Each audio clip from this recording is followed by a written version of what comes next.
최근 연예인 집에 강도가 들어간 사건이 사회면에 나왔는데 나나라고 인기 가수 겸 배우지. 간단히 사건에 대해 이야기해보면 새벽에 사다리를 타고 베란다로 흉기 들고 침입한 강도 나나 및 그녀의 어머니와 몸싸움을 벌이다가 소기의 목적을 달성하지는 못했대.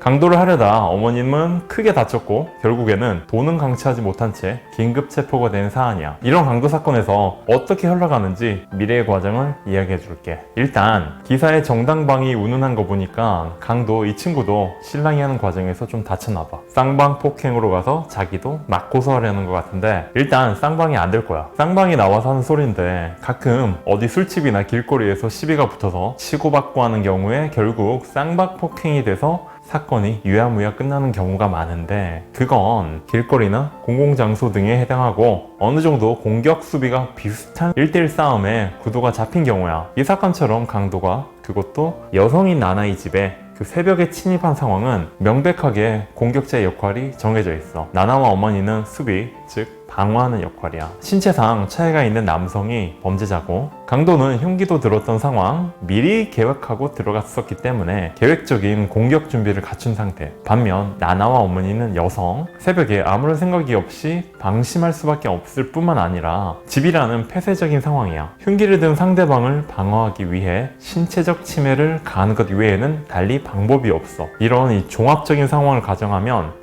쌍방보다는 나나 및 어머니의 행동은 정당방위 요건이 갖춰졌다고 볼 수 있어. 그렇다면 결국 강도의 처벌 수위만 남았어. 구속이 될 수밖에 없어.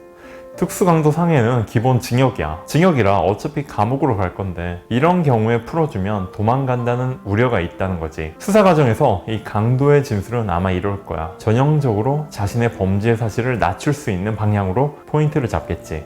우발적이고 생계를 위해 범죄를 저질렀다. 피해자를 다치게 할 고의는 없었다는 등 일단 수사기관은 계획적인 범행이라는 점을 입증하는 데 노력할 거야. 여성의 집을 골랐다는 것, 연예인으로서 귀금속 및 현금을 보관해둘 가능성이 있었다는 점, 사다리 타고 베란다 올라갔다는 점, 흉기를 소지했다는 점 등 이런 전반적인 걸 고려해서 계획적인 범행으로 갈 거야. 생계형 범죄라고 하면서 명분을 좀 얻으려 할 텐데 생계를 위한 것이라는 것도 강도가 어떤 집에 사는지, 타고 다니는 차가 있는지, 계좌를 까봐서 어떠한 금전거래 행위를 그동안 했는지 등을 통해 과연 정말 그런지 아닌지 밝혀낼 거야. 생각보다 먹고 살만한 세상이라서 요즘 생계형 범죄 그리 많지 않거든. 남은 건 합의인데 수사기관이 정당방위를 판단했다는 건 강도가 나나와 모친을 상대로 맞고소를 했다는 건데 이러면 피해자들 입장에서는 남은 수사 재판 동안 감정적인 부분이 남아있게 돼서 높은 확률로 합의도 어려울 것이라고 봐.